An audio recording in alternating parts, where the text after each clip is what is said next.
Bismillahirrahmanirrahim. Assalamualaikum warahmatullahi wabarakatuh. Pak Safrijal dan Waalaikumsalam. teman-teman yang saya hormati. Untuk kewirausahaan sebenarnya masih banyak yang kita bisa kerjakan, dan yang rutin sebenarnya adalah tentang kebutuhan anak, terutama kantin. Kalau kantin dikelola oleh sekolah, ini akan sangat baik dan menghasilkan pendapatan yang sangat besar. Namun saya tidak berbicara itu.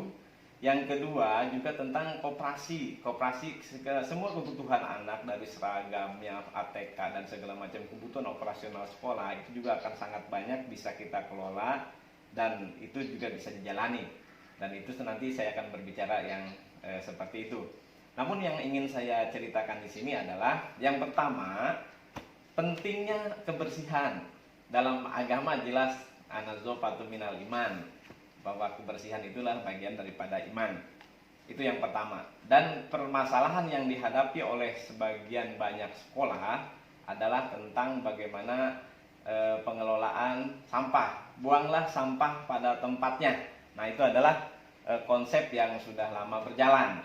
Nah, untuk menangani sampah ini adalah berbicara masalah karakter, perilaku.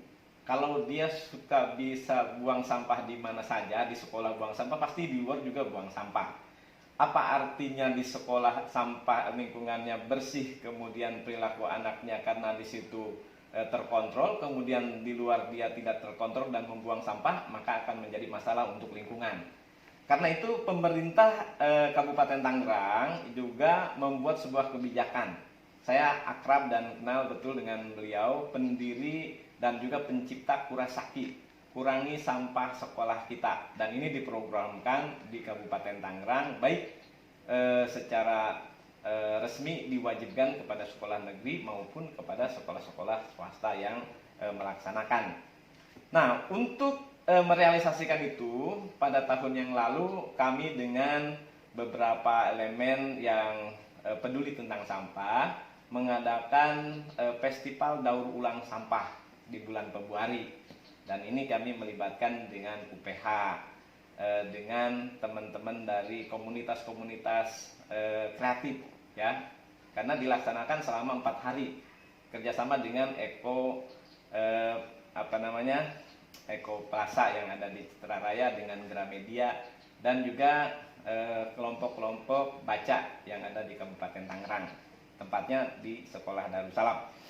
Itu dari hasil itu kami terus melanjutkan dengan kegiatan yang kedua, yaitu mengadakan MOU dengan UPH untuk bagaimana tindak lanjut dari pengelolaan dan juga daur ulang sampah ini. Maka disepakati bahwa kita akan membuat mesin daur ulang sampah. Yang mendesain adalah mahasiswa arsitektur Universitas Pelita Harapan. Kemudian yang membuat mesinnya juga demikian. Kami sekolah menyediakan sebagai pabrik, tempat, dan para siswa adalah sebagai pencari ataupun bahan baku yang disiapkan, terutama untuk yang lingkungan sekolah. Maka itu sudah terjadi, mesinnya sudah ada, bahan bakunya sudah ada, tinggal proses pengerjaan produksinya. Nah, berhubung dengan pandemi ini kami sedikit kesulitan dari suplai bahan baku. Dan perlu diketahui bahwa ketika ini sampah sudah didaur ulang, plastik ya, maksudnya yang dimaksud ini adalah plastik sudah didaur ulang, ini sudah ada bayarnya, yaitu PT Portal Semen. Dia menerima per kilo Rp20.000. Ini adalah sebuah harga yang cukup fantastis untuk kerjaan yang dikerjakan oleh anak-anak. Itu artinya kendala-kendala yang dihadapinya adalah bagian lingkungan kita dalam masalah sampah. Kemudian proses yang kami laksanakannya adalah bagaimana komunikasi dan kolaborasi baik dengan siswa, dengan wali siswa, komite, maupun dengan institusi yang lain. Dan sekarang mesinnya sudah jadi, bahan bakunya sudah ada. Yang perlu dilakukan adalah kontinuitas produksi, dan kami sudah disiapkan. Ketika itu sudah ada bahan ataupun hasilnya, maka pembelinya pun sudah siap.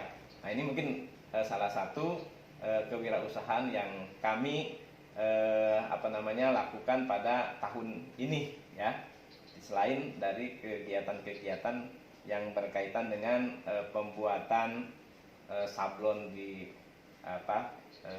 tas dan juga yang lainnya. Itu sementara untuk yang bisa saya utarakan. Assalamualaikum warahmatullahi wabarakatuh.